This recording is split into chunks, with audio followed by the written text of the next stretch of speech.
안녕하십니까. 거꾸로 투자하는 쇼킹 부동산입니다. 어제 오후 3시에 놀라운 소식이 발표됐습니다. 바로 특례 보금자리론 신청 금액이 공개가 된 건데, 이게 무슨 놀라운 소식이냐? 이 안에요, 꼭 아셔야 되는 정보를 포함을 하고 있습니다. 오늘 내용 끝까지 들어보시면요, 여러분들 부동산 시장 전망에 큰 도움이 되실 거라고 생각합니다. 영상 시청 전에 구독으로 인생을 바꾸시기 바랍니다. 자, 1월 30일 접수를 시작한 특례 보금자리론, 1년간 한시적으로 도입된 공적 모기지죠.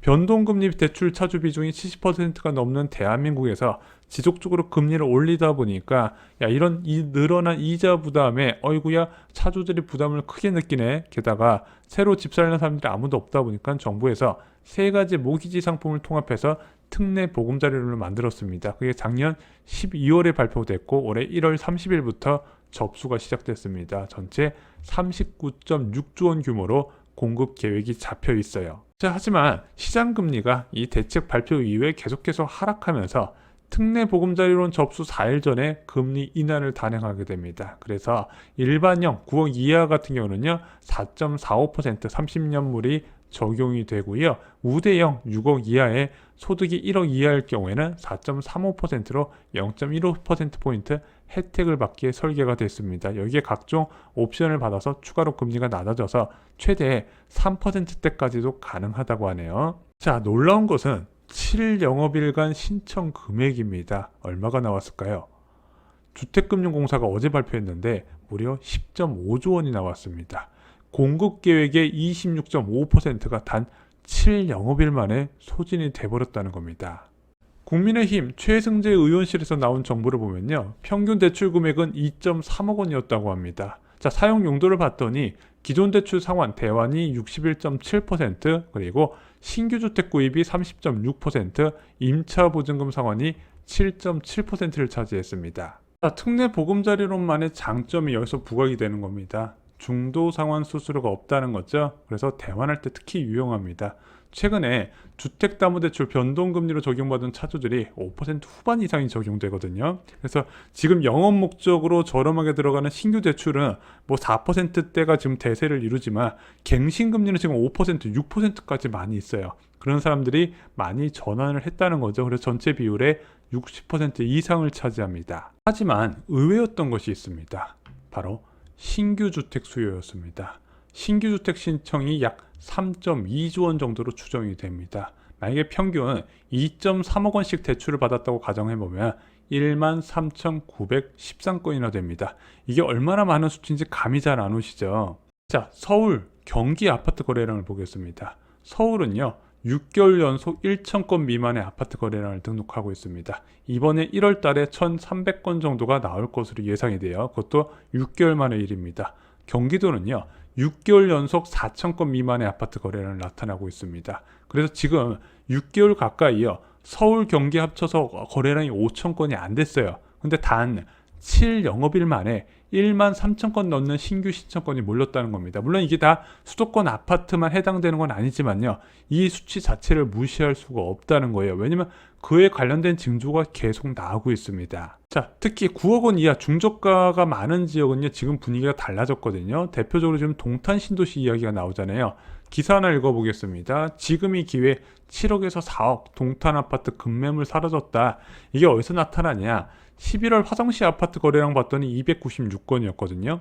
12월 달에 339건이었습니다. 1월 아파트 화성시 거래량 봤더니 419건으로 또 늘어났어요. 근데 여기서 끝이 아니라 등록 가능 기간이 20일이나 남았다는 거죠. 그리고 현재 추세로 볼 때 2월 거래량도 만만치가 않아요. 제가 내일 블로그에다 저희가 기재를 좀 하겠습니다. 좀 체크해 보시는 거 좋을 것 같아요. 자, 인천 지역도 비슷합니다. 검단 지역 입주 물량이 인천 지역 전체적으로 쑥대밭이 됐었는데 최근에 이 분양권 거래량 마피 나오던 게 쏙 사라져 버리고 거래량이 급증하기 시작을 했다는 거예요. 그러면서 청랑, 검단, 루원 지역에 바닥이 왔냐, 초급매가 급속히 소진됐다는 얘기가 계속 나오고 있는 겁니다. 2022년 하반기 역전세난 맞은 산성역 포레스티아 아시죠? 무려 2,000세대, 5,000세대 매머드급 대단지가 연이어 입주하면서 제대로 역전세나 맞은 두드러 맞은 단지였습니다. 자, 이 아파트 11월 거래량 10건밖에 안 됐거든요. 12월 달 거래량 7건밖에 안 됐습니다. 올해 1월 거래량 몇 건이었냐? 21건이었습니다. 거래 상당수가 9억 원 이하 주택 전용 74제곱미터 이하에서 됐다는 거죠. 현재 초고가 아파트뿐만 아니라 이런 식으로 중저가 아파트에도 수요가 계속 몰리고 있습니다. 그 수요 중 일부가 특례 보금자리론을 신청한 것으로 보여집니다. 자, 문제는 시장금리가 그 이후에도 추가로 하락했다는 겁니다. 그래서 특례 보금자리론 아까 4.3%, 4.4% 말씀을 드렸는데 이미 인터넷 은행에서는 3%대 주택담보대출이 나왔어요. 얘도 5년 고정이거든요. 나쁘지 않은 조건이에요. 그러면은 야, 이런 식으로 시장금리가 계속 낮아지면 3월에 산정되는 특례 보금자리론은 추가로 금리가 낮아질 가능성이 있거든요. 원래 이런 보금자리론은 매월 금리를 공시를 하잖아요. 그래서 국채금리 플러스 알파를 산정을 하는데 지금 국채금리가 계속 낮아지는 추세, 잠깐 뛰었지만 그 추세 자체는 바뀌지 않을 거라고 보거든요. 그럼 3월에 발표되는 특례 보금자리론 금리 또 낮아질 거예요. 이러면 수요 확대와 다시 연결이 된다는 거죠. 그래서 지금 부동산 시장에 일시적으로 수요가 몰렸다고 말씀을 많은 분들이 하시지만 저는 이 수요가 완전히 잠깐 올라갔다가 완전히 끊기고 그럴 일은 없을 거라고 보고 있습니다. 블로그에 이런 질문을 하신 분이 계십니다. 쇼킹 부동산님, 부동산은 무거운 자산인데 하락 기간이 이렇게 짧은 것이 말이 되냐요? 이렇게 물어보신 거예요. 그래서 지금 집 사는 건 너무 빠르고 성급한 거 아닌가요? 이런 질문 진짜 많이 받거든요. 근데 여러분들 한번 반대로 생각해 볼게요. 작년 7월부터 집값 몇 개월 만에 30-40% 급락했죠? 단 6개월 만에 30-40% 급락했죠. 10년 전 하락기 4년 정도 소요됐던 하락폭을 단 6개월 만에 달성을 해버렸습니다. 급격한 금리 변화가 생긴다면 부동산도 굉장히 빠른 변화가 나타날 수밖에 없다는 거예요. 그래서 오히려 부동산 시장 회복 시점에는요, 하락장 만만치 않은 속도를 보여줄 수가 있다는 겁니다. 그래서 부동산을 절대 무거운 자산이라고 생각하시면 안 돼요. 굉장히 빠릅니다.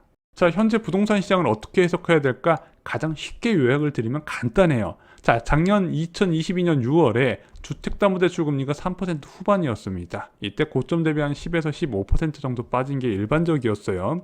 그리고 나서 11월, 12월 달에 주택담보대출 금리가 6%, 은행 예금 이자는 5%로 치솟게 됩니다. 부동산 시장에 접근할 수 없는 금리가 됐죠. 이때 고점 대비 30-40% 급락이 됐습니다. 그리고 현재 주택담보대출 금리 일반적으로 4.3% 내외가 나오고 있고 조만간 3%대가 일반화가 될 겁니다. 그러면은 고점 대비 하락률이 어느 정도 조정이 될까요? 그 수치는 누구도 알 수는 없겠지만 적어도 작년 11월 달, 12월 달 상황이 계속 이어지면서 고점 대비 30-40%가 급락한 상태가 유지되거나 또는 여기서 더 추가로 하락할 가능성은 쇼킹 부동산 전망 기준대로라면 없다는 겁니다. 급격한 금리 변화에 따른 시장 참여자의 움직임이 확대가 되고 있는 거예요. 보세요. 5개월 만에 금리가 이제 2%포인트 올랐다가 다시 두 달 만에 금리가 2%포인트 낮아졌잖아요. 그거에 대한 움직임을 체크를 해야 된다는 거죠. 기준금리와 별개로 시장금리 변화 움직임을 체크해야 되는데 저도 다른 전문가분들이 어떻게 말씀하시는지 궁금해서 좀 다른 영상을 봤거든요. 다른 분들은 이거 가능성을 반영을 안 하시더라고요. 자, 현재 실투자 중심으로 돌아가는 부동산 시장, 이제는 갭투자 수요도 생각을 해야 될 것 같습니다. 한 기사를 볼게요. 은행에 몰렸던 돈 중에서 36조 원이 감소했다고 합니다. 어디로 갔나? 5대 은행의 요구불 예금 잔액이요, 작년 말에 624조 원에서 588조 원으로 감소했다고 합니다. 5대 은행의 예적금 잔액은요 855조 원에서 849조 원으로 6조 원 감소했다고 합니다. 2월 달에도 더 많이 감소할 거예요. 왜? 대출금리, 예금금리가 낮아졌기 때문이죠. 자, 이 돈들이 어디 갔을까? 기사에서는 세 가지 방향을 이야기했습니다. 첫 번째는 대출 상환에 쓰여졌다. 주로 신용대출 상환에 쓰여졌다는 의견이 많이 있었고요. 두 번째, 증시로 갔다. 그래서 투자자 예탁금이 작년 10월 6일 이후에 최대다. 그래서 요즘 증시 쪽 다시 체크하시는 분들 좀 계시죠. 마지막으로 채권, 1월 채권 매수액이 전년 동월 대비 10배 증가했다고 합니다. 그래서 지금 채권 시장 굉장히 뜨거워요. 그러다 보니까 시장 금리의 하락도 이 채권 시장 호황에 영향을 받은 겁니다. 딱 작년 11월 달에 시장 금리 고점 찍었다는 인식 딱 생겨버리다 보니까 돈이 그냥 어마어마하게 밀려들기 시작했어요. 자, 그러면은 이 돈들이 지금 대출 상환에 쓰이고 증시에 가고 채권에 가고 있는데 부동산에는 언제 올까요? 영원히 안 돌아올까요?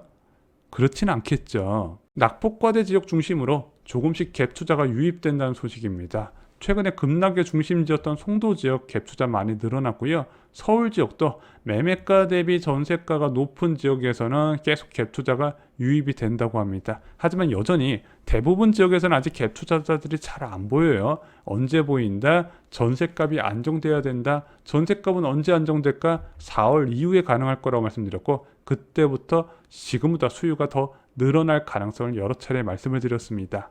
자, 그래서 요즘 서울 아파트 거래량 체크하시는 분들 아마 1월 달은 확실히 이제 1000건 넘은 건 다 아실 거예요. 그리고 2월 달 거래량도 저희가 블로그에 올려드리지만 심상치는 않거든요. 그래서 앞으로 거래량이 지속적으로 3000건 이상까지 지속되는지 체크를 하시면 돼요. 그래서 3000건 이상까지 실소자 중심으로 늘어난다. 그 이후에는 투자자가 유입되면서 그 전에 생각도 못했었던 뭐 4,000건, 5,000건 그 이상도 가능하거든요. 거래량이 늘어나면서 부동산 시장은 회복이 되게 돼 있습니다. 영원한 자산 가격 하락은 없기 때문에 여러분들이 계속 거래량을 체크해 주시고요. 저희가 쇼킹부동산이 매월 데이터를 갖고 있기 때문에 그때 남들보다 빨리 좀 부동산 거래량에 대한 정보를 제공해 드릴 수 있을 것 같습니다. 저희 블로그에 이웃 맺으셔서 정보 빨리 얻어 가시기 바랍니다. 자, 오늘 영상 결론 요약해 드리겠습니다. 특례 보금자리론이 단 7일 만에 10.5조 원 소진됐다고 합니다. 예상을 깨는 엄청난 속도입니다. 이대로라면 아마 계획 금액을 늘려야 될 것으로 생각이 됩니다. 신규 주택 수요는 이 안에서 한 1만 3천 건 정도가 예상이 됩니다. 최근 6개월간 서울 아파트 거래량, 경기도 아파트 거래량 합쳐서 한 4천 건 정도가 됐는데 단 7영업일 만에 신규 주택 수요가 1만 3천 건이 됐다는 거죠. 굉장히 많습니다. 실제 수도권에 9억 이하 아파트 수요가 계속 늘어나고 있습니다. 그리고 급격히 낮아진 시장금리에 맞는 아파트 가격을 찾는 과정이라고 설명드렸습니다. 작년 이제 하반기 때 급격히 금리가 올라갔던 거, 그리고 올해 12월 말부터 현재까지 금리가 급격히 낮아졌던 거에 대해서 시장 참여자들이 반응을 하고 있는 것이다. 그래서 부동산 시장이 굉장히 빠르게 움직이는 거, 그만큼 시장금리가 빠르게 움직이고 있다는 것의 결과라고 생각을 합니다. 지금 대한민국 부동산 시장 정보가 굉장히 많이 오픈 공개되어 있는 상황입니다. 하지만 현재 부동산 시장 상황을 정확하게 나타내는 지표는 좀 부족하기 때문에 쇼킹부동산이 다양한 정보를 활용해서 여러분께 빠른 정보를 공유드리고자 최선을 다하고 있습니다. 여러분들의 내 집 마련을 응원합니다. 이상으로 영상 마치겠습니다. 좋아요, 구독, 공유 꼭 부탁드립니다. 감사합니다.